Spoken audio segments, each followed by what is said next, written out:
118వ అధ్యాయము, కీర్తన గ్రంథము 118వ అధ్యాయము 20 నుండి కూడాను 29 వర్షాలు 9 వర్షాల వరకు కూడా మన మధ్యలో ఉన్నటువంటి ఎవరు బిడ్డ నూతన వివాహమై గౌతమ్ కుమార్ ప్రభు ప్రేమించి తన జీవితంలో నడిపించాడు. సహోదరి రష్మిక వర్ధని మన మధ్య ఉంది. ఈ సమయంలో బిడ్డ ముందుకు వచ్చి కీర్తన గ్రంథం 5వ అధ్యాయం 515వ పేజీ 118వ అధ్యాయము 20 నుంచి కూడాను 29 వర్షాల వరకు మనకు చదివినిపిస్తుంది. మొదటిగా బిడ్డ మనం చదివింది ఆ మాటలు మనం అందరం కూడా ఏకీభవించి చెప్పడానికి ప్రయత్నం చేద్దాం. మొదటిగా మనకు చదివినిపించినప్పుడు ఆ తర్వాత మనం ఏకీభవించి ఆ మాటలన్నీ కూడాను బిడ్డతో కలిసి దగ్గరగా చెప్పడానికి ప్రయత్నం చేద్దాం.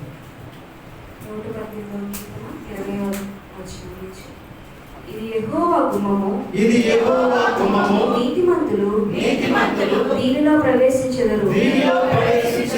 నీవు నాకు రక్షణాధారుడవై నాకు ఉత్తరం ఇచ్చి ఉన్నావు. నేను నీకు కృతజ్ఞతాస్తుతులు చెల్లించెదను. ఇల్లు కట్టువారు నిషేధించిన రాయి మూలకు తలరాయి ఆయను. అది యెహోవా వలన కలిగినది. అది మన కనులకు ఆశ్చర్యము. ఇది యెహోవా ఏర్పాటు చేసిన దినము. దీని యందు మనము ఉత్సహించి సంతోషించదము. యెహోవా దయచేసి నన్ను రక్షింపుము. యెహోవా దయచేసి అభివృద్ధి కలిగించుము. యెహోవా పేరట వచ్చువాడు ఆశీర్వాదముందును గాక. యెహోవా మందిరములో నుండి మిమ్మల్ని దీవించుచున్నాను. యెహోవాయే దేవుడు. ఆయన మనకు వెలుగును అనుగ్రహించుచున్నాడు. ఉత్సవ బలి పశువును రాళ్లతో బలిపీఠపు కొమ్ములకు కట్టుడి. నీవు నా దేవుడవు. నేను నీకు కృతజ్ఞతాస్తుతులు చెల్లించెదను. నీవు నా దేవుడవు. నిన్ను ఘనపరచెదను. యెహోవా దయాళుడు. ఆయన కృప నిరంతరము నిలుచుచున్నది. ఆయనకు కృతజ్ఞతాస్తుతులు చెల్లించుడి. మంచిది. చక్కగా చదివించినటువంటి ఎవరు బిడ్డను ఏకీభవిస్తున్నాను. చదువుకున్న కీర్తనను ప్రభు దీవించి ఆశీర్వదించును గాక. మన స్థలాల్లో మన పరిశుద్ధ గ్రంథం అనేటువంటి బైబిల్లో నుండి బైబిల్స్ గాస్పెల్ ఆఫ్ జాన్, యోహాను సువార్త 2వ అధ్యాయం చాప్టర్ 2 వర్సెస్ 5 5వ వచనం చదువుకుందాం. ఆయన తల్లి ఆయన మీతో చెప్పునది చేయుడని చదవబడినటువంటి లేఖన భాగంలో మనం జ్ఞాపకం చేసుకున్నట్లయితే యేసు ప్రభు యొక్క తల్లి గారు కానా అనేటటువంటి ఊరిలో యేసు ప్రభుతో కలిసి ఒక వివాహానికి అటెండ్ అయినప్పుడు అక్కడ ఒక చిన్న సమస్య వచ్చింది. మనం చాలాసార్లు తెలుసుకున్నాం, చెప్పుకున్నాం. Wine is over. అక్కడ ఉన్న ద్రాక్షరసం అనేటటువంటిది అయిపోయినటువంటి తర్వాత యేసు ప్రభు దగ్గర నుంచి ఒక మాట తెలియక వస్తుంది. ఏమనంటే, ఇదిగో మరి ఇట్లా వైన్ అయిపోయింది కదా, మీరంతా కొద్దిగా ఇబ్బంది పడుతున్నారు, నువ్వు ఏదైనా చేయొచ్చు కదా అని ప్రభువుని అడిగినప్పుడు, అమ్మా నా సమయం ఇంకా రాలేదంటాడు. నా సమయం ఇంకా రాలేదన్నప్పుడు ఆమె తిరిగి వెళుతూ శిష్యులతో ఒక మాట చెప్తుంది. ఏమనంటే, డూ వాట్ హి సే. ఆయన మీతో చెప్పినటువంటిది చెయ్యుడి అని చెప్పారు. ఆయన మీతో చెప్పినటువంటిది చేయుడి.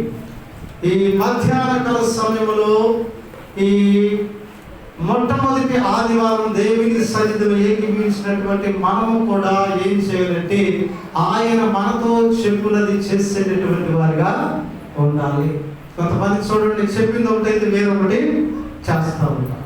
అలా చేసిన వారు బైబిల్లో కూడా ఉన్నారు. వాస్తవానికి మోషేతో ప్రభు ఏమన్నాడు, బండతో మాట్లాడమన్నాడు. ఆ బండను ఏం చేశాడు, కొట్టాడు.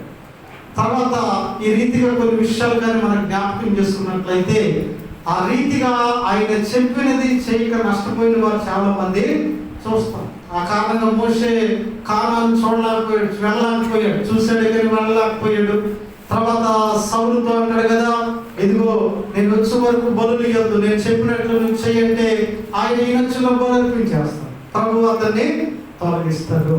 ఈ రీతిగా దేవుడు చెప్పినట్లు చేయక నష్టపోయిన వారు కొంతమంది ఉన్నారు. అయితే ఇప్పుడు వారిని జ్ఞాపకం చేయట్లేదు, కానీ ఆయన చెప్పినట్లుగా చేస్తే మన జీవితాల్లో కలిగేటటువంటి మేలులు ఏమిటి, ఉపయోగాలు ఏమిటి? అక్కడ తల్లిగారు అన్నారు కదా, డూ వాట్ హి సే, ఆయన మీతో చెప్పున్నది చెయ్యండి. ఈరోజు మనం కూడా దేవుడు మనతో చెప్పినట్లు చేయటం వలన కలిగేటటువంటి ఉపయోగాలు ఏమిటో ఒక 5 ఉపయోగాలు క్లుప్తంగా జ్ఞాపకం చేయాలని ఆశపడుతూ ఉన్నాను. మొట్టమొదటిగా ఆయన మనతో చెప్పినట్లు చేస్తే కలిగే అద్భుతాలు లేకపోతే మేలులు ఏమిటి అంటే, మొదటగా ఆయన చెప్పినటువంటి మాట ఏమిటి అంటే, ఖాళీ బాణలు నీటితో నింపుడని చెప్పాడు. ఖాళీ బాణలు ఏం చేయాలంట, నీటితో నింపమన్నాడు. చూడండి, యోహాను సువార్త 2వ అధ్యాయం, the book of John chapter 2 verse 7. యేసు ఆ బాణలు నీళ్ళతో నింపుడని వారితో చెప్పగా ఆయన ఏం చెప్తున్నాడు, ఖాళీ బాణలను నీటితో నింపుడని చెప్తూ ఉన్నారు. ఖాళీ బాణలు దేనికి సాదృశ్యంగా ఉన్నాయంటే, మానవ హృదయానికి ఖాళీ బాణలు అనేటటువంటివి సాదృశ్యంగా ఉన్నవి.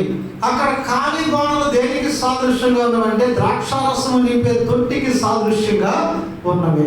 అక్కడ ఉన్న ఖాళీ బాణలు వాళ్ళు ఏం చేశారు, నీటితో నింపిన తర్వాత ఆ నీటిలో ఉన్నటువంటి ఆ నీరంతా కూడా ద్రాక్షారసంగా మారిపోయింది.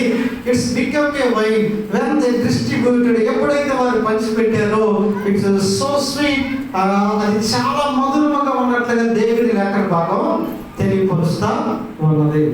మన జీవితాల్లో కూడా మన కుటుంబము లేదా మన ఆత్మీయ జీవితం మధురముగా మార్చబడాలి అంటే, ఖాళీ బాణలైనటువంటి మనలను దేవుని వాక్యం అనేటటువంటి నీటితో నింపుకునేటటువంటి వారిగా ఉన్నాం. చాలా సందర్భాల్లో మందిరానికి వస్తారే కానీ వాక్యం చేత నింపబడినటువంటి వారిగా ఉండరు. ఈ మాటల చేత నింపబడిన వారిగా ఉంటారు, ఆ విషయాల చేత నింపబడినటువంటి వారిగా ఉంటారు. కానీ దేవుని వాక్యం ఏమంటుందంటే, ప్రభు ఏం చెప్తున్నాడంటే, నీ హృదయం అనేటటువంటి తొట్టిని దేవుని వాక్యం అనేటటువంటి నీటితో నింపుకునేటటువంటి వ్యక్తిగా ఉండాలి. ఒకసారి ఒక పాస్టర్ గారు ఒక ఇంటికి వెళ్ళినప్పుడు ఆ యొక్క ఇంటిలో వెళ్ళినప్పుడల్లా ఆవిడ ఏమో ముచ్చట్లు చెప్తుంది. ఆ ఊర్లో జరిగిన విషయాలు ముచ్చట్లు ఏమంటే, పాస్టర్ గారు ఎలా అంటే అలాగంటగా, ఆ ఏరియాలో ఎలాగంటగా అంటే, అమ్మ నాకు తెలియదు తల్లి, నాకు విషయాలు ఏమి నా దాకా రావు. ఒకసారి ఎందుకు అడిగాడంటే, అసలు ఈ విషయాలన్నీ నువ్వు బయటికి వెళ్ళి ఇంట్లోనే ఉంటావు, ఈ విషయాలన్నీ అసలు నీకు ఎలా తెలుస్తుంది ఏంటంటే, ఓ పాస్టర్ గారు అదే ఉంది, మా కూతురు ఉంది కదా, మా కూతురు మందిరానికి వెళ్ళేది అన్నీ మా అమ్మాయికి తెలుస్తుంది. మా అమ్మాయి మందిరానికి వెళ్ళేది కాబట్టి విషయాలన్నీ కూడా తెలుస్తుంది. అంటే ఆ మందిరంలో ఏం మాట్లాడుకుంటున్నారు, ఆ ఊళ్ళో జరిగేటటువంటి విషయాలన్నీ కూడా మందిరంలో మాట్లాడుకుంటారు. కాబట్టి మా అమ్మాయి తెలిస్తే మా అమ్మాయి వచ్చి మమ్మల్ని అడిగింది, నాకు చెప్పింది అన్నారు. వాక్యం గురించి తెలుసుకోవట్లా, ఏ కుటుంబాల్లో ఏం జరుగుతుంది, ఏ ఇంట్లో ఏం జరుగుతుంది, ఏ బజార్లో ఏ గొడవ అయింది, ఇవి తెలుసుకోవడానికి దేవుని మందిరానికి వచ్చేవారు కూడా లేకపోతే. కానీ దేవుని వాక్యం మనకి ఏం చెప్తుందంటే, ఆయన మొదటిగా మనల్ని ఏం చెప్తున్నాడంటే, నీ హృదయం అనేటటువంటి నీటి తొట్టులను దేవుని వాక్యముతో నింపుకునేటటువంటి వారిగా ఉండాలి. ఆయన వాక్యం ఎంత గొప్పదండి. ఆయన వాక్యం ఎటువంటిదంటే, ఆయన చెప్తుంటాడు కదా, అది జుంటెత్తైన దారాల కన్నా కూడా మధురమైనటువంటిది దేవుని వాక్యం అంటారు. అటువంటి మధురమైనటువంటి వాక్యాన్ని దేవుని సన్నిధిలో మనం నింపుకునేటటువంటి వారిగా ఉండాలి. ఇదిగో ప్రార్థన అయిన అనంతరం వాక్యం ద్వారా తిరిగి వెళ్ళబడేటటువంటి వారిగా ఉండాలి. వాక్యంతో నింపుకొనినటువంటి వారిగా తిరిగి వెళ్ళే వారిగా ఉండాలి. ఒకసారి కొత్తగా భక్తుడు వాక్యం చదవాలనుకున్నాడు, కొత్తగా బైబిల్ కొనుక్కున్నాడు. వాళ్ళు మొత్తం చదవాలని ఆశ కలిగి ఒకరోజు పాస్టర్ గారి దగ్గరికి వచ్చి అడిగాడు, పాస్టర్ గారు I would like to study Bible, నేను బైబుల్ చదవాలనుకుంటున్నాను, where from I have to start అన్నాడు. ఎక్కడి నుంచి నేను మొదలు పెట్టమంటాను?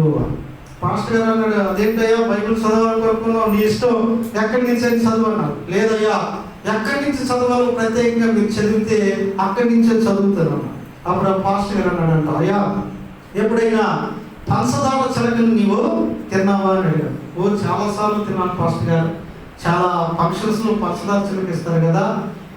అప్పుడు ఆ పాస్టర్ గారు అడిగాడంట, పంచదార చిలక ఎక్కడ తింటే తీగా ఉంటుంది? తల దగ్గర తింటే తీగా ఉంటుందా, కాళ్ళ దగ్గర తింటే తీగా ఉంటుందా, తోక దగ్గర తింటే తీగా ఉంటుందా, నడుము దగ్గర తింటే తీగా ఉంటుందా? అప్పుడు ఆ వ్యక్తి అన్నాడంట, అదే పిచ్చి ప్రశ్న పాస్టర్ గారు, అది పంచదార చిలక ఎక్కడ తిన్నా అది తీగానే ఉంటుందన్న. అప్పుడు ఆ యొక్క సాకుడు అన్నాడంట, అయ్యా ఇది పరిశుద్ధ గ్రంథము, ఎక్కడి నుంచి చదివినా సరే మధురంగానే ఉంటుంది అన్నాడంట. దగ్గర చదువులు బట్టి ఈ పరిశుద్ధ గ్రంథం ఎక్కడి నుంచి చదివినా అది మధురంగానే ఉంటుంది. ఎన్నిసార్లు చదివినా అది కొత్తగానే ఉంటుంది, చదివినట్లుగా మనకి అనడం కూడా అనిపించదు. కాబట్టి దేవుని సన్నిధికి ఎప్పుడు వచ్చినా దేవుని వాక్యముతో నింపబడేటటువంటి వారిగా ఉండాలి. మొట్టమొదటిగా ప్రభు ఏం చెప్తున్నాడంటే, ఇదిగో ఈ ఖాళీ బాణాలు మీరు నీటితో నింపుకోండి. ఏ ఖాళీ బాణాలు అంటే మన హృదయం అనేటటువంటి ఖాళీ బాణాలను దేవుని వాక్యం అనే నీటితో నింపుకోమని ఆయన చెప్తాము. రెండవది ఇంకా ఆయన ఏమని చెప్తున్నాడంటే, స్థలమీయుడి అని ఆయన చెప్తా ఉన్నాడు. ఆయన మనతో చెప్పినది చేయాలి కదా. అయితే రెండవది ఇంకా ప్రభు ఏం చెప్తున్నాడంటే, గివ్ మీ ఎ ప్లేస్ అన్నాడు. The gospel of Matthew chapter 9, మత్తయి సువార్త 9వ అధ్యాయము 24వ వచనం వర్సెస్ 24 చదువుకుందాం. చూడండి, స్థలమీయుడి చాలండి. రెండవదిగా ప్రభు ఏం చెప్తున్నాడు? స్థలమీయమని చెప్తా ఉన్నాడు. మరి నిజంగా రెండవదిగా మనం ప్రభు ఏం కోరుతున్నాడు, ఏం అడుగుతున్నాడు అంటే, ఏం చెప్తున్నాడంటే స్థలమీయుడి అని చెప్తున్నాడు. మరి నిజంగా చాలా విలువైనటువంటి మాట కదా. అక్కడ శతాధిపతి కుమార్తె ఎక్స్పైర్డ్, చనిపోయింది, అందరూ ఏడుస్తున్నారు. అయినప్పటికీ కూడాను యేసు ప్రభువు వెళ్ళి అక్కడ ఏం అడుగుతున్నాడంటే, నాకు స్థలము ఇయుడి అని అడుగుతున్నాడు. అందరూ ఆయన చూసి అనుకున్నారు, చనిపోతే స్థలం ఇయ్యండి అంటున్నాడు, ఇదేంటి ఈయనే బాగు చేస్తాడు, ముందు వచ్చినా బ్రతికుండేది కదా, ఇప్పుడు వచ్చేది చేసేస్తాను అంటున్నాడు అన్నట్లుగా ఎగతాళిగా ఆయన వైపు చూశాను. కానీ స్థలం ఇస్తే మరణము జీవముగా మార్చబడింది. స్థలం ఇచ్చినప్పుడు ఆయన అక్కడ కూర్చున్న చిన్నబిడ్డను చూసి, ఆ చిన్నదానా లేమంటాడు, వెంటనే చనిపోయినటువంటి బిడ్డ తిరిగి లేచిన సందర్భం చూస్తూ ఉన్నాం. అలాగే ఈ రోజున మనం కూడా ఆ యొక్క స్థలం ఇచ్చేటటువంటి వారిగా ఉండాలి. ఈరోజు మన కుటుంబంలో చాలా కార్యాలు సజీవంగా లేవు. కొంతమంది మనుషులైతే పేరుకు బ్రతుకున్నారే కానీ మృతమైనటువంటి జీవితాన్ని జీవిస్తూ ఉన్నారు. కుటుంబంలో నెమ్మది లేదు, సమాధానం లేదు, ఆరోగ్యం లేదు, ఆర్థిక సమస్యలతో కొట్టుమిట్లాడుతూ చాలా గాఢాంధకరమైన జీవితాన్ని జీవించేవారు చాలా మంది లేకపోలేదు. అయితే ప్రభు అన్నాడు కదా, నాకు స్థలము ఇయుడి అంటున్నాడు. ఆయనకి స్థలం ఇచ్చినట్లయితే దేవుడు గొప్ప కార్యాలు, గొప్ప మేలు, ఇదిగో మరణకరమైనటువంటి వాటిని ఆయన సజీవంగా మార్చడానికి సిద్ధంగా ఉన్నాడు. ఈరోజు చాలా మంది కూడా స్థలం ఇవ్వడానికి ఇష్టపడరు. హృదయంలో స్థలం మీరు, కుటుంబంలో కూడా కొంతమంది స్థలం మీరు. వారి హృదయంలో దేవునికి స్థలము లేదు, కుటుంబంలో కూడా స్థలము ఇవ్వడానికి ఇష్టపడరు. కానీ దేవుని వాక్యం అంటారు కదా, ఆయనకు స్థలం ఇచ్చినట్లయితే ఆ మేలు ఎట్లా ఉన్నదంటే, కైలాసగిరి దగ్గర నూతనంగా ప్రారంభం ఎక్కడ పెట్టాలో తెలియదు.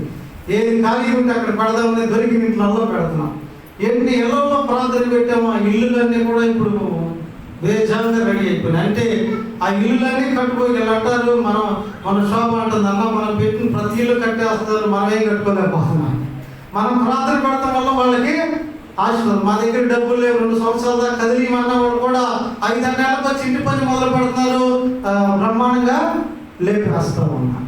దేవునికి స్థలం ఇచ్చారు కాబట్టి, వారి కుటుంబంలో స్థలం ఇచ్చారు కాబట్టి దేవుడు ఆ కుటుంబాలను కడుతూ ఉన్నాడు, కుటుంబాలను వర్ధిల్లింపజేస్తా ఉన్నారు.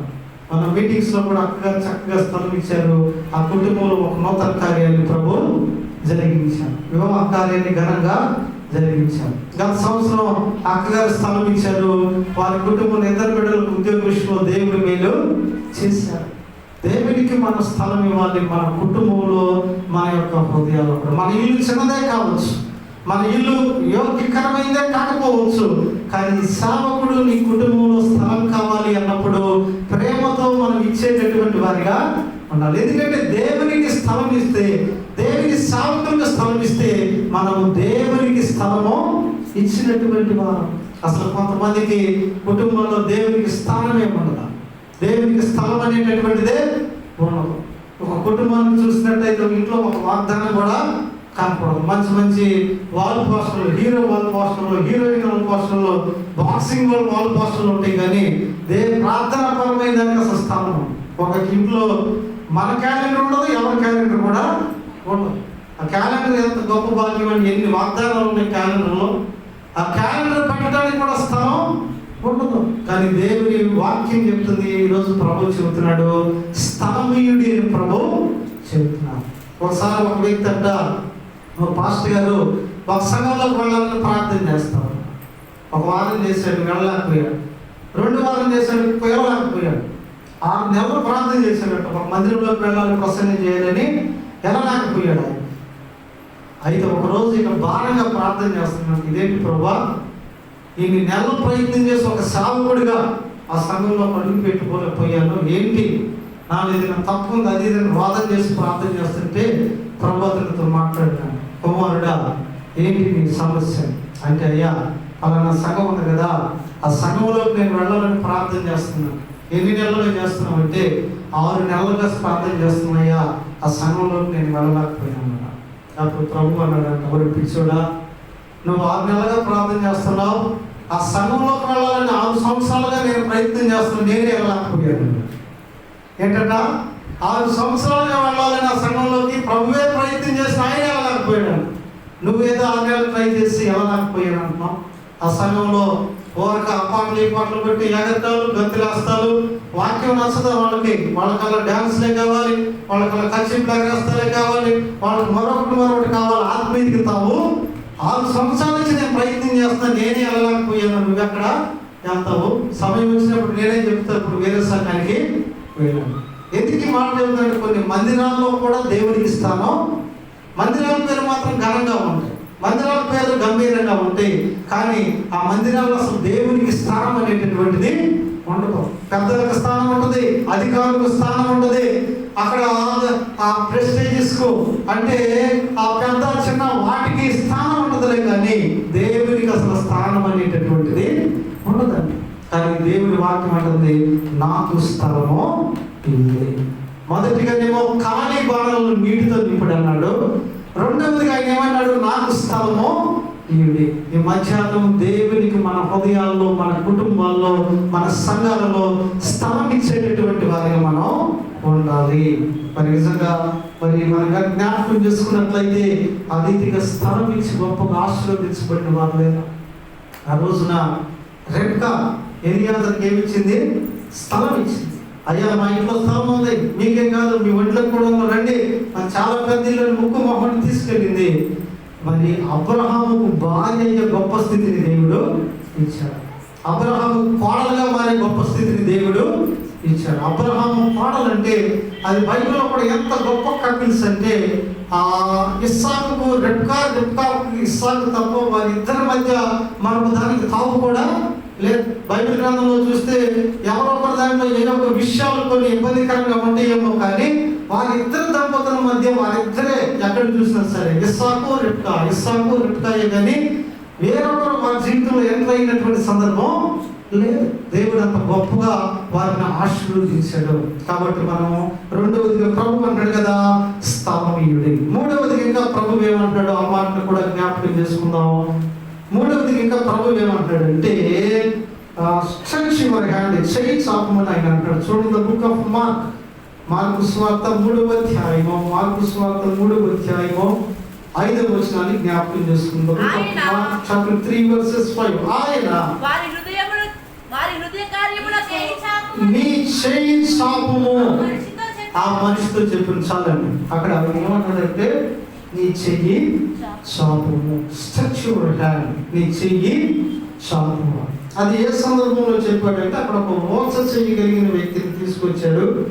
ఆ వ్యక్తి అయ్యా నన్ను బాగు చేయని చెప్పగా కొంతమంది అంటారు ఇది విశ్రాంతి దినం కదా, హౌ కెన్ యూ డ్వెల్, ఎలా చేస్తావు అయ్యో అన్నప్పుడు ఆయన కొన్ని విషయాలు చెప్పి ఏ వ్యక్తి అయితే నన్ను బాగు చేయని వచ్చాడో ఆ వ్యక్తితో ఏమన్నాడు, నీ చెయ్యి చాపు అన్నాడు.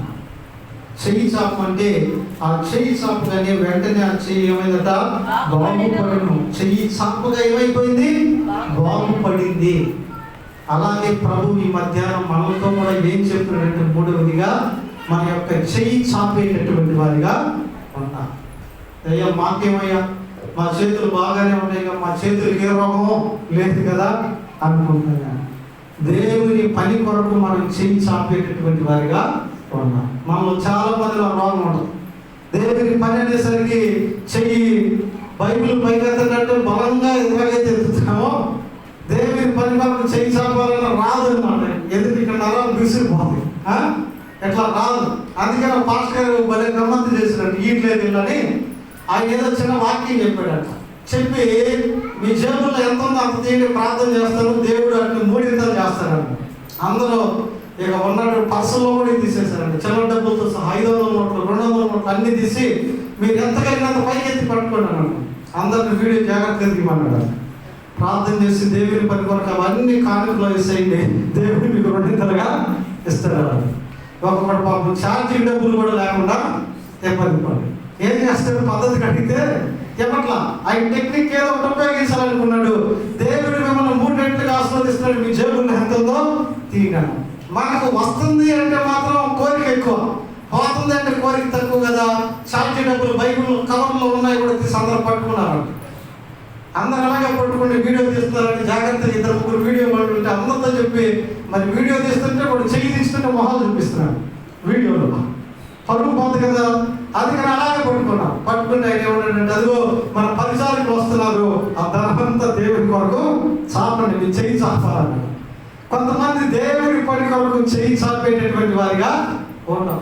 అసలు ధనమే కాదు, దేవుని పని కొరకు పరిచర్య కూడా చేయాలి కదా, దేవుని పనిలో పరిచర్యలో వాడబడాలి కదా.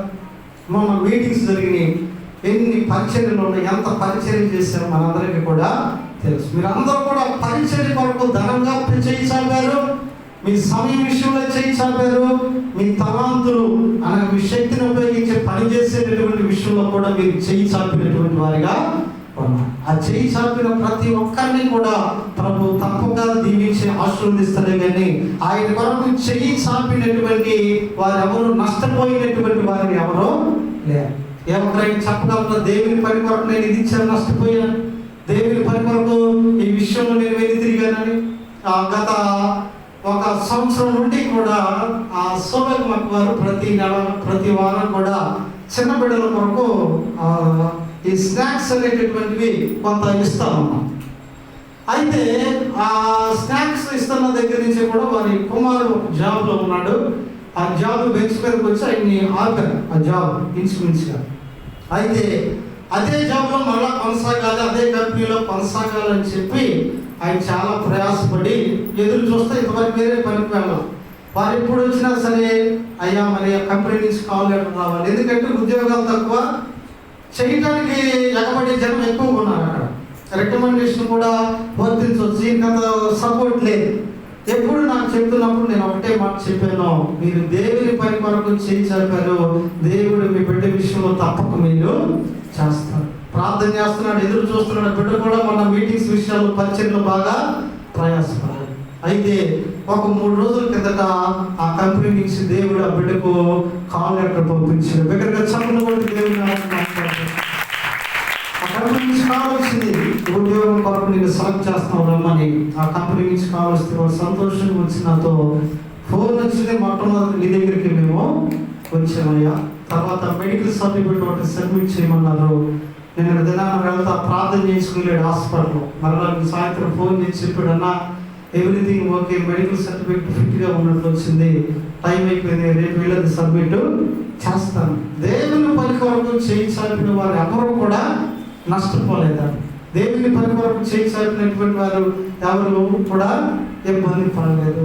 అంతకుముందు మీటింగ్లో అక్కడ పక్క గారు ఉన్నారు, చాలా ఎక్కువ మొత్తంలో ఇచ్చారు. ఈరోజు చక్కగా దేవుడు ఒక గృహాన్ని మంచిగా కట్టుకున్న కృప చూపారు. అలాగే ఈసారి కూడా ఒక తల్లి గారు ఇచ్చారు. ఆ తల్లి గారి విషయంలో కూడా కొన్ని విషయాలు చెప్పారు. నేను ప్రార్థన చేస్తున్నా, తప్పకుండా కూడా దేవుడు కృప చూపుతారు. కొంత కుమారుడి విషయంలో ఆందోళన కలిగి ఉన్నారు అప్పుడు. అయితే దేవుడు ఆ కుమారుడు క్షేమ సమాచారం మాట్లాడు కృపను దొంగచిత్తమైతే త్వరలో ఆయన దగ్గరికి వెళ్ళే ధన్యత కూడా ప్రభు దయచేయబోతారు. దేవునికి ఇచ్చినందు వల్ల ఆవిడేమీ కూడా నష్టపోలేదు. దేవుడు మరొక ఆశీర్వాదం కూడా దాచి ఉంచాడు. త్వరలో అన్ని కూడా సమకూర్చి నెరవేర్చబడిన తర్వాత దాని విషయం కూడా సంఘపరంగా తెలియపరుస్తాడు. దేవుని స్తోత్రం చెప్తాం. హల్లెలూయా, హల్లెలూయా. అందుకనే ప్రభు అంటాడు కదా, నీ చెయ్యి చాపము. దేవుని పని కొరకు చెయ్యి చాప. మరొకటి జ్ఞాపకం ఉంచుకోండి, ప్రార్థన అయిపోయిన అనంతరమే మళ్ళా పరిచయం అనేది ఉంది. దాని కొరకు ఏర్పాటు చేయబడిన వారు దాని కొరకు చెయ్యి చాపి ఆ పనిలో పాల్గొనేటటువంటి వారిగా ఉండాలి. దేవుని పని అనేసరికి చెయ్యి చాపేటటువంటి వారిగా ఉండాలి. నాకు సంఘంలో ఒక విషయం ఒకసారి బాధ అనిపించింది. జనవరి 1కి మనం ప్రతి కుటుంబం నుండి కూడా ఒక 500 రూపాయలు వసూలు చేస్తాం. అయితే ఒక సహోదరుడు నా దగ్గరికి వచ్చి, అంటే నా దగ్గర 500 లేవు, మరి ఎంత ఉన్నాయన్నా, 200 ఉన్నాయన్నా. అసలు ఇవ్వకపోయినా నేను ఎవరైనా వద్దన్నారా, రోజు నుంచి చెప్తున్నారా, సరే అంతే ఇయ్యన్న జనవరి 1కి 200 అన్నా. కానీ నాకు కొంత బాధ అనిపించింది. చక్కగా పని చేసుకునేటటువంటి వ్యక్తి అయ్యుండి కూడా దేవుడు ఈవులు ఇచ్చినా భార్య భర్తలు పనికెళ్తారు, అయినా సరే చక్కగా 200 ఇస్తాడు. ఈయనంటే మన మొహాన్ని వద్దంటాడు, దక్కిందే దక్కుదని తీసుకుంటాం. మరి ఏం చేస్తాం, తీసుకున్న తర్వాత ఇలా చెప్తున్నా నేను బాధపడద్దు. ఆ జనవరి 21 గుడి పండుగ వస్తే 10,000 వడ్డీకి తెచ్చి గుడి పండుగ చేసుకున్నాడండి. భోజనం గీజనం మొత్తం ఏం చేస్తున్నాను కూడా పిలిస్తే నేను పొలంలో నేను వెళ్ళాల. అయినా మాకు ఊళ్ళో నుంచి వస్తాయి కదా, మా ఎన్నిలో తింటాం కాబట్టి వెళ్ళలేదు. తర్వాత కనపడినప్పుడు అన్న 10,000 ఖర్చు అయిపోయినాయి అన్నాను. సార్ 10,000 అయినా మీకు జనవరి 1కి 200కి దిక్కులేదంటే ఏం చేస్తామన్నా వడ్డీకి తీసుకున్నాను. నాకు అరికాలు వేసిన అడిగిన దాకా మండిపోయింది. అసలు ఆ బజ్జీలు అయిపోయి నూనెలో మొహం పెడదాం అనిపించింది. బజ్జీలు పడి చూడండి, ఇది నీ మందిలో నువ్వు వస్తున్నావు, నీ కుటుంబ ప్రాంతంలో బర్త్డే పార్టీలు అన్నీ చేసేది నేను, ఇక్కడ 500కి ఇలాపోయావు, అది నీకు సంబంధం లేదు, చేసుకోకపోయినా ఎందుకు చేసుకోలేదని ఎవరు నిన్ను అడగరు. దాని కొరకు నువ్వు 1,000 రూపాయలు ఖర్చు పెడితే అది సాగుడికి ఎలా ఉంటుందని? అది దేవుని పని కొరకు చెయ్యి సాపడమా? అది చెయ్యి సాపి మళ్ళీ ఏమంటాడు, 10,000 దండగా పట ఖర్చు అయిపోయినాయి అన్న. తీసి 500 ఎగిరిపోతుంది అన్న. చూడండి, దేవుని పని కొరకు చెయ్యి సాపి. ఇంకో విషయం ఏమిటంటే 2 సంవత్సరాలు అయింది జరిగి, ఇంతవరకు 10,000 అప్పు కూడా తీరనీడు కూడా ప్రభు. ఎందుకంటే నువ్వు చాపాల్సిన చోట చెయ్యి చాపలేదు, చెయ్యి చాపాలని. నేను అది తప్పని అంటలేదు, నేను ఎంకరేజ్ చేస్తాను, వెళ్ళండి చక్కగా అందరూ పాల్గొనండి, అక్కడ ప్రభుత్వాలు ఇస్తారు, ఊరేగింపుంటే మీరు పాల్గొనండి, ఇబ్బంది లేదు. నీ మందిలో నీకు ఒకటి ఉన్నప్పుడు 500కి 10,000కి ఎంత వ్యత్యాసం ఉందండి? దాని వరకు చెయ్యి చాపలేదు. 500 ఇంకో పక్కన రెడీ ఇస్తారు. ఈరోజు 10,000 అంటే ఎవరేమో కానీ, అమ్మ మరలా 45 రోజులు ప్రవర్తిస్తానంటే ప్రేమతో ఇస్తా, పెద్ద గొప్ప భాగ్యం కాదుగా. కొంతమందికి చెయ్యి చాపేటటువంటి మనసు ఉండదు. కానీ దేవుని వాక్యం అంటది కదా, ఇదిగో నీ చెయ్యి చాపు. నీ చెయ్యి చాపితే ప్రభు ఆ చేతి నిండా కూడా సమృద్ధిని ఇస్తాడు. ఒకవేళ చెయ్యి చాపితే నీకు బలహీనంగా ఉంటే నేనేం చేస్తాడు, బాగు చేస్తాడు, స్వస్థపరుస్తాడు. కాబట్టి 3వదిగా ప్రభు ఏం చెప్తున్నాడంటే, నీ చెయ్యి చాపు. 1 ఖాళీ బాణలు నీటితో నింపండి అన్నాడు, 2వదిగా స్థలం ఇయ్యండి అన్నాడు, 3వదిగా చెయ్యి చాపము అన్నాడు. దేని కొరకు చాపు అన్నాడు కొన్ని విషయాలు జ్ఞాపకం చేసుకున్నాం. అలాగే 4వదిగా ప్రభు ఇంకా ఏం చెప్తున్నాడంటే, ఆ రాయిని తీసివేయుడి అని ప్రభు చెప్తున్నాడు. రిమూవ్ దట్ స్టోన్ అంటున్నాడు. గాస్పెల్ ఆఫ్ జాన్, యోహాను సువార్త 11వ అధ్యాయము 39వ వచనం చదువుకుందాం. చూడండి, యేసు రాయి తీసివేయడని చెప్పగా చాలండి. యేసు ప్రభువు ఏం చెప్తున్నాడంట, ఆయన మనతో ఏం చెప్తున్నాడు, రాయి తీసివేయడి, రిమూవ్ దట్ స్టోన్. మనందరికి తెలుసు, లాజరు సమాధి వద్దకు వెళ్ళాడు, లాజరు సమాధి వద్ద రాయి అడ్డుగా ఉంది.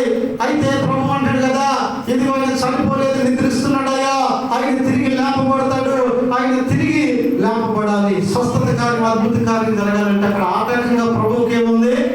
రాయి అనేటటువంటిది అడ్డుగా ఉన్నది.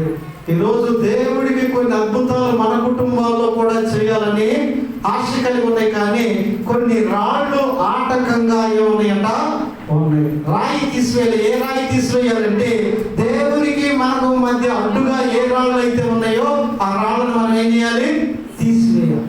ఈరోజు రాళ్ళు తీసివేయలేక చిన్న చిన్న కారణాలకి దేవుని సన్నిధిని వెనకేస్తున్న వారు ఎంతమంది ఉన్నారండి? దేవుని సన్నిధిని పోగొట్టుకుంటున్న వారు ఎంతమంది ఉన్నారండి? నిజంగా అటువంటి రాళ్ళు అడ్డుగా ఉంటే దేవుడు కూడా మన జీవితంలో అద్భుతం చేయలేడు. అక్కడ అదే కదా జరిగింది. యేసు ప్రభువు ఆ రాయి తీయకుండా లేపలేడా?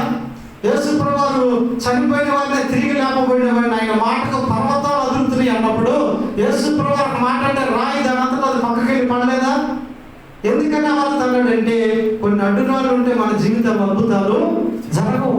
మన జీవితంలో అద్భుతాలు జరగకపోవడానికి అడ్డురాళ్ళే కారణం. కొన్ని రాళ్ళు ఉంటాయి. బైబిల్ గ్రంథంలో రాళ్ళ గురించి కూడా ప్రశ్న ఒకటి ఉంది.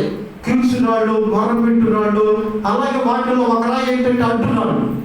ఈ అడ్డురాళ్ళు ఏ రాళ్ళు అంటే వీళ్ళ మందిరానికి రారు, వచ్చేవారిని కూడా రానివ్వరు. దేవుని కార్యాలు వీరి జీవితంలో పొందుకోరు, పొందుకునే వారి జీవితంలో కూడా పొందుకోనివ్వరు. అందుకని ప్రభు ఏమంటాడంటే అడ్డుగా ఉన్నటువంటి రాళ్ళని ఏం చేయాలట? తీసివేసేయాలి.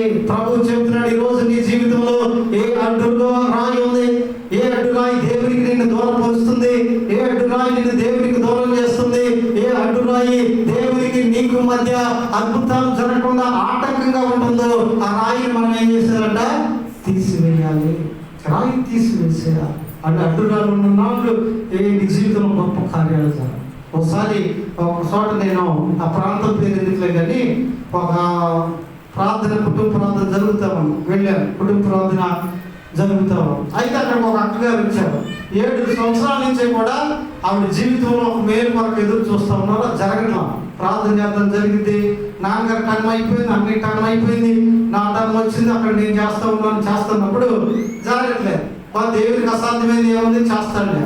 అయితే ఒకరోజు అక్కడ కుటుంబ ప్రార్థన జరుగుతూ ఉంటే మెసేజ్ టైం అయిపోయింది. 8:30 మొత్తానికి ఏదో సంథింగ్ టైం అండి. మెసేజ్ టైం అయింది. నేను కళ్ళు మూసుకుని వాక్యం చదివి కళ్ళు మూసుకుని ప్రార్థన చేస్తుంటే పట్ట లేచి పరిగెత్తింది. ఆ పట్ట లేచి పరిగెత్తింది. ఎందుకంటే ఒక నడుస్తున్నప్పుడు అర్థమైపోతుంది కదా, ఈమె ఖచ్చితంగా లేచింది, ఈమె వెళ్ళిపోయింది అనుకున్నాను. ఆమె వెళ్ళి దగ్గర నుంచి కొంత కంగారు. ఎందుకంటే ఒక్కోసారి వాళ్ళ ఇంట్లో గొడవలు అవుతూ ఉంటాయి. వాళ్ళ హస్బెండ్ ఆమె ఎక్కువ కొడతా ఉంటాడు. ఆమె కొన్నిసార్లు సూసైడ్ కూడా చేసుకోవాలని నాకు ఇక వాక్యంలోకి వెళ్ళా, కానీ ఎందుకు వెళ్ళిందా ఏంటి ఏమైందని కంగారు, ఒక ఆలోచన. ఇప్పుడు దాకా ప్రార్థనలో ఉండి నేను అక్కడ ఏదైనా శోధన జరిగితే మళ్ళీ దేవుడిని నిందిస్తాను, అది ఇదేం వేదం. అసలే ఆ జీవితంలో కొన్ని కార్యాలు, అద్భుతాలు వెనకబడిపోయి ప్రార్థన చేస్తున్నాం, జరగట్లేదు. అయితే విచిత్రం ఏంటంటే నా భయాలన్నీ పాల్గొనేటట్లు ముగింపు ప్రార్థన చేస్తున్నప్పుడు బెదరకుండా వచ్చి కూర్చుంది. 9, 10, 9, 15 అమ్మయ్య చాలే వచ్చి కూర్చుందిలే అనుకున్నాను. అయితే నాకు అన్నం కొట్టిస్తే డ్యూటీ ఆమెకి ఇచ్చారు. ప్రార్థన అయిపోయింది. కొంతమంది ప్రార్థన చేస్తాం, అందరూ భోజనాలు చెప్తే నాకు బల్ల వేస్తారు, భోజనం చేస్తాం. నేను అడిగా, అక్క ఏంటి మెసేజ్లో కలగా వెళ్ళావు, నాకు కంగారు అనిపించింది, ఏంటి ఇంటికాడ ఏదైనా ప్రాబ్లం అంటే అదే ఏం లేదు నవ్వుతుంది. నేను అనుకున్నా ఏం లేదు, ఏంటి పర్లేదు చెప్పు అంటే, చిన్నబాబు నువ్వేమనుకోవుగా, ఏమనుకోను. అదే ఏమనుకోవాలంటే నేనేమనుకుంటాను, నేనేమనుకుంటాను చెప్పు. అనుకోవడానికి ఏముందంటే ఆవిడ కదయ్యా 8:30 గారి టీవీలో పాసిరేకుడు సీరియల్ వచ్చింది కదా, ఆ సీరియల్ అంటే నాకు ప్రాణమయ్యా. ఆ రేకుడు సీరియల్ నేను చూడకుండా ఈరోజు అసలు ట్విస్ట్ ఉంది, అందుకే వెళ్ళానయ్యా.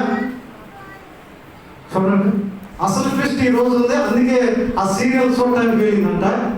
ఆ సీరియల్ అయిపోయేసరికి మెసేజ్ అయిపోయింది, మెదలకుండా వచ్చి కూర్చు. చూడండి, అటువంటి అడ్డురాళ్ళు. అసలు వాక్యం ఎంత విలువైన జీవితంలో, పాటలు లేకపోతే వాక్యం కొట్టాలా? అయితే ఆ అడ్డురాళ్ళు ఉన్నంత కాలం నీ జీవితాలు అద్భుతాలు. అడ్డురాళ్ళు అంటే దేవుని పని జరుగుతున్నప్పుడు కూడా మనకు కొన్ని అడ్డురాళ్ళు వస్తాయి. కొంతమందికి సీరియల్, కొంతమందికి ఏమో కొన్ని అంత ఇంపార్టెంట్ కాకపోయినా అడ్డురాలుగా ఉంటాయి. ఆ బయలుదేరిన వ్యక్తి అబ్బా నా కోసం వస్తావా లేదా అని అడ్డం తిరిగింది. అప్పుడు దాకా మొండి పట్టినా ఆ రోజే అడ్డం తిరిగింది, నువ్వు వస్తావా లేదా, నువ్వు రాకపోతే రేపు నుంచి నీకు నాకు సహవాసం బంద్ అన్నట్లుగా కొన్ని అడ్డురాళ్ళు ఉంటాయి. ప్రభు అంటాడు కదా, అడ్డురాళ్ళు తొలగించుకుంటే నీ జీవితంలో అద్భుతం జరిగింది. కొంతమంది 2 తలంపులతో ఉంటారు. భక్తులు పాట పాడతారు, నీవెన్నాళ్ళు 2 తలంపులతో తుంటి కుంటిగా నడిచెదవు, యెహోవాయే నీ దేవుడా లేక వేరొక దేవతలు ఉన్నారని హెబ్రోను పాట అవుతుంది. అందులో పాడతాడు కదా, నీవెన్నాళ్ళు 2 తలంపులతో కుంటిగా నడిచెదవు, యెహోవాయే నీ దేవుడా లేక వేరే దేవతలున్నారా. యెహోవాయే నీ దేవుడా కుంటిగా నడుపుతున్నాం. సగం లోకం, సగం దేవుడు, సగం పాస్టర్ గారు, సగం ఆ కార్యక్రమాలు, సగం అయ్యి సగం ఇవి, మనం అంతా కూడా అడ్డురాళ్ళు పెట్టుకుని నడుస్తూ అయ్యా నా జీవితంలో అద్భుతుంది ఏంటి?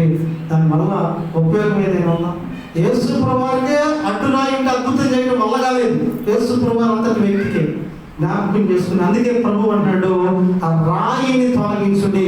నీ కుటుంబంలో ఏ రాయి అయితే ఆటంకంగా ఉందో, దేవుని సన్నిధికి రావడానికి ఏ రాయి ఆటంకంగా ఉందో, అద్భుతం జరగడానికి ఏ రాయి ఆటంకం ఉందని తొలగించు. ఈరోజు చాలా మంది చెబుతారు, నేను దేవుని దగ్గర తీర్మానం చేసుకున్నా, దాన్ని వదిలేశాను, 30% నైట్ దేవుడు నా జీవితంలో మేలు చేశాడని చెప్పి చాలా మంది ఉన్నారు. కొంతమంది చెప్తారు, అయ్యా ఒకప్పుడు నేను సినిమాలకు బానిస, సీరియల్స్కి బానిస్తాను, ఒకప్పుడు అయ్యా నా జీవితం ఇలా ఉండేది, అయితే నేను తీర్మానం చేసుకుని వదిలేశాను, మరలా ఇంతవరకు వెనుతిరిగి చూడలేదు, దేవుడు గొప్పగా నా జీవితాన్ని ఆశీర్వదించాడు, గొప్పగా ఈ మేలును చేశాడని చెప్పిన వారు. కాబట్టి ఏ అడ్డురాయి ఉందో మీ జీవితంలో, ఏ విగ్రహాలు ఉన్నాయో, విగ్రహాలు అనగా మన మనస్సును కొనసాగించేటటువంటివి, అడ్డుకట్టు వేసే. కొంతమందికి ఏ దేవతలు, కొంతమందికి ధనం దేవత, కొంతమందికి ఆ స్నేహితులు దేవత. ఆదివారం వస్తే స్నేహితులతో కలిసి దేవుని సంఘం లేదు, సన్నిధి లేదు, వెళ్ళిపోవాలి ఆట పాడుతూ. కొంతమందికి ఆదివారం కూడా జలసాలు అనేటటువంటివి దేవుళ్ళు దేవతలుగా ఉంటాయి. అవే మా దైవాలని వాటినే అనుసరిస్తూ ఉంటారు. కానీ దేవుని వాక్యం అంటుంది, అడ్డురాళ్ళు నీ జీవితంలో నుండి తొలగింపబడితేనే నీ కుటుంబంలో ఆశీర్వాదం మేలు జరుగుతుంది. ఇప్పటికి 4 విషయాలు జ్ఞాపకం చేసుకున్నాం. ఏం చెప్పాడు? ఆయన మీతో చెప్పినది చేయండి అన్నాడు. ఆయన ఏం మనతో చెప్పాడంటే, ఖాళీ బాణలు నీటితో నింపడి, 2వదిగా స్థలం ఇవ్వండి, 3వదిగా చెయ్యి చాపుడి, 4వదిగా రాయిని తీసివేయండి, 5వదిగా ఒక మాట చదివి ముగించేస్తున్నా, నా వెంబడి రండి. The Gospel of Mark chapter 1, మత్తయి సువార్త 1వ అధ్యాయం verses 17, 17 వచనం చదువుకుందాం. చూడండి, యేసు నా వెంబడి రండి. దేవునికి స్తోత్రం చేద్దాం. హల్లెలూయా, ఆమేన్, హల్లెలూయా. యేసు ఏమంటాడు? మత్తయి సువార్త 1:17 లేదా ఆ మార్కు సువార్త 1వ అధ్యాయం 17 వచనంలో మాట రాయబడి ఉంది కదా, యేసు నా వెంబడి రండి అన్న. కాబట్టి 5వదిగా ఆయన మనకు చెబుతుంది ఏంటంటే, ఆయన వెంబడి వెళ్ళేటటువంటి వారిగా ఉండాలి, ఆయన వెంబడి మనం కొనసాగేటటువంటి వారిగా ఉండాలి. ఎందుకంటే ప్రయాసపడి భారం వహించిన సమస్త జనులారా నా వెంబడి రండి, నేను మీకు విశ్రాంతిని కలుగజేశాను. ఆయన అందరినీ రండి అన్నాడు, కానీ అక్కడ కూడా పొండి అనలేదు.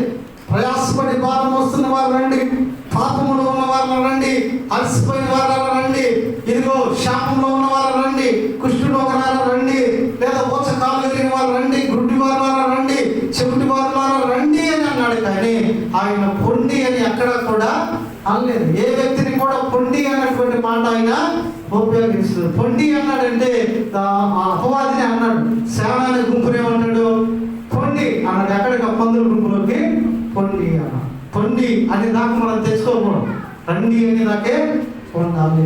బైబిల్ గ్రంథంలో మరో చోట అంటాడు, యెహోవా వారిని ఆశీర్వదించబడిన వాడా లోపలికి రండి. ఈరోజు ఆయన అంటాడు కదా, నా వెంబడి రండి. ప్రభు వెంబడి మనం వెళ్ళేటటువంటి వారిగా ఉండాలి, ప్రభు వెంబడి మనం కొనసాగేటటువంటి వారిగా ఉండాలి. ఏది ఆయన వెంబడి ఏమంటున్నాం? ఉదాహరణకు ఒక మాట చెప్తాను, ముగించేస్తాను. ఆయన వెంబడి రమ్మండి అన్నాడు. దాని ఇందాక పైన కూడా 2 తలంపులు అనుకున్నాం. గృహప్రవేశం పిలుస్తారు. గృహప్రవేశం పిలిచి ఏం చేస్తారు? ఆ సట్టికి దెబ్బలకు బొట్లు పోషకాలు అన్నీ పెట్టేస్తారు. అవన్నీ పెట్టిన తర్వాత ఆ స్టవ్ మీద పెట్టి మళ్ళీ ఆడపడుచు రావాలి. సరే మంచిది. ఆ పక్క పెట్టి ఏం చేస్తారంటే పాలు మొత్తం కూడా పొంగిచ్చేస్తారు. ఏంటి అసలు దానిలో ఉన్న సైంటిఫిక్ రీజన్ కానీ ఏదైనా ఉందా?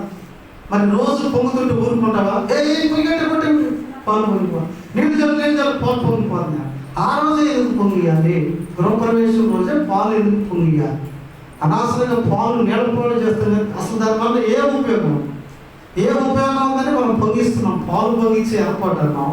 పాలు వేడి చేయి వచ్చిన వాళ్ళందరూ తాగడానికి మంచిదే. అవి పొంగిపోయి మళ్ళీ గ్యాస్ మీద మరకలు పడి, కింద గ్యాస్ బండ మీద మరకలు పడి అవన్నీ తుడుచుకుంటూ చాకిరి. ఎందుకు ఈ సమస్యని? నువ్వు యేసు వెంబడి వెళ్ళే వ్యక్తివా? యేసు వెంబడి వెళ్ళే వ్యక్తి అయితే అది నీకు తగునా? పిల్లు ఆడపిల్లలు కొత్త చీర పెట్టు, ఏ మర్యాదలని అవి చెయ్యి. అసలు అది పొంగి కింద పోసే విధంగా ఎందుకు చెయ్యాలి? ఎందుకు కింద పోగొట్టాలి పాలు? దానివల్ల నీకు ఆశీర్వాదం ఏమిటి? బైబిల్లో ఎక్కడైనా కానీ ఈ రీతి ఏర్పాటుల్లో ఇదిగో పాలు తేనెలో పొల్లి ప్రవహించి దేశానికి ఆయన తీసుకెళ్తానంటే నువ్వు మొత్తం పాలు ఏం చేస్తా ఉన్నావు? నేల పాలు చేస్తాను. ఉపయోగం ఏది లేదు కదా దానివల్ల. డబ్బు దండగా అదేదో లేనోడికి ఇచ్చినా సరే ఎంత పుణ్యం అది. ఏదైనా రోడ్డు ఏమంటే నీ ఇంటికి అమ్మాయి ఎవరైనా మంచినీళ్ళు వస్తే వాడికి పాలు ఇస్తుంది, ఎంత పెద్ద దీవెన తెలుసా? పౌరుడికెళ్ళి గ్లాస్ పాలు ఇస్తే అంతిమ సమయంలో ఇదిగో ఆపరేషన్ కానీ ఖర్చు మొత్తం కూడా రోడ్డు మాఫీ అది గుర్తుపెట్టుకున్నాడు. అప్పుడు కృతజ్ఞత. ఈరోజు మనం ఏం చేస్తున్నామంటే మేము ఆయన వెంబడి వెళుతున్నాం అంటారు కానీ చాలా విషయాలు కూడా లోకం వెంబడి నడుస్తూనే చేస్తాము. చాలా విషయాల్లో కూడా లోకాన్ని అనుసరిస్తానే ఉంటాం. చాలా విషయాల్లో కూడా లోక కార్యక్రమాల ప్రకారమే కొనసాగిస్తాము. కానీ ఆయన వెంబడి వెళ్ళినట్లయితే ఆయన ఒక మాట అన్నాడు, నా నిమిత్తము తల్లినైనా తండ్రినైనా విడిచిపెట్టని వాడు నాకు పాత్రుడు కాదు. ఇక నా వెంబడి రావాలంటే నువ్వు వెనుతిరిగి చూడకూడదు, అవసరమైతే విడిచిపెట్టేయాలి. అలా ఆయన వెంబడి వెళ్ళిన ప్రతి ఒక్కరు కూడా నిత్య జీవానికి వారసులు అవుతారు. కాబట్టి 5వదిగా ఆయన మనకి ఏం చెప్తున్నాడు? ఆయన నా వెంబడి రండి. ఆయన వెంబడి వెళ్ళేవారు ఆయన చిత్తానుసారంగా ఆయన ఇష్టానుసారంగా చేయాలి. కానీ పెద్దలు అలా చెప్పారు, వీళ్ళు ఇలా చెప్పారు, మా పాస్టర్ గారు ఇలా చెప్పాడు, ఆ పాస్టర్ గారు అలా చెప్పాడు, లేకపోతే ఆ విశ్వాసం ఎలా చెప్పింది, ఎలా చెప్పింది అని మనము దేవుని నామాన్ని అవమానపరిచేటటువంటి వారిగా ఉండకూడదు. ఆయన వెంబడి నడిచేటటువంటి వారు దేవుని నామానికి మహిమకరంగానే చేయాలి. ప్రభు అంటాడు కదా, నీవు అన్నం తిన్నా పానం చేసిన నా నామానికి మహిమకరంగానే ఉండాలి. నువ్వు చేసుకోవద్దల్లా, పండగ చేసుకోవద్దల్లా, పలావులు చేసుకోవద్దల్లా, లేకపోతే సెలబ్రేషన్ చేసుకోవద్దల్లా, వివాహం చేసుకో, లేకపోతే పుట్టినరోజు చేసుకో, ఏ యానివర్సరీ అయినా చేసుకో, ఏ పండగ అయినా చేసుకో. దేవుని నామానికి అది ఎలా ఉండాలంట? మహిమకరంగా ఉండాలి. దేవుని నామానికి దీవెనకరంగా అవన్నీ కూడా ఉండాలి. దేవుడు అన్నాడు కదా, నా వెంబడి రండి. 5 దేవుని వెంబడించేటటువంటి వారిగా ఉండాలని కోరుతాము. దేవుని వెంబడించేటటువంటి వారు ఇదిగో లోకంలో ఒకడుగు, దేవుల్లో ఒకడికి ఎంత మాత్రం ఉండటానికి వీలు లేదు. ఎందుకంటే నాగట్టి మీద చెయ్యి పట్టి వెనుతట్టు చూచువాడు నా పాత్రుడు కాదు. ఆయన వెంబడి వెళ్ళావు, నాగలి పట్టుకున్నావు, ముందు వైపే చూసి వెళ్ళాలి. ఆయన చెప్పినట్లు చేయాలి. ఆయన నా వెంబడి రండి అన్నాడు. ఆ రోజు సొదొమ గొమొర్రా కాలిపోతుంటే ప్రభు ఇదిగో నా దూతలకి ముందుగా ఉన్నారు, వాళ్ళు వెంబడి వెళ్ళండి అంట. ఆయన వెంబడి వెళ్తా ఉంటే అమ్మగారు వెనక తిరిగిపోయింది, అలాగే ఆగిపోయింది. ఆయన అన్నాడు, నేను చెప్పేది నువ్వు చెయ్యి అన్నాడు.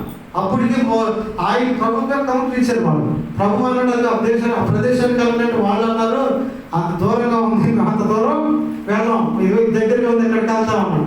సరే పదన బాబు అక్కడికి ఏం కాదు, నా దూతలు నీకు ముందుగా నడుస్తున్నప్పుడు వెనకాల వెళ్ళండి. ఆయన ఇద్దరు కూతురు నడుచుకుంటే వెళ్ళిపోతున్నా. ఆయన చెప్పింది చేయకుండా అమ్మగారు ఏం చేసింది, వెనక్కి తిరిగి చూసింది, అక్కడే ఆగిపోయింది. ఇక ఆయన ఎందుకు చూసిందంటే నా ఇల్లు, నా బంగారం, నా వస్తువులు, నా వస్త్రాలు అన్నీ కాలిపోతున్నాయని భయం ఆమె.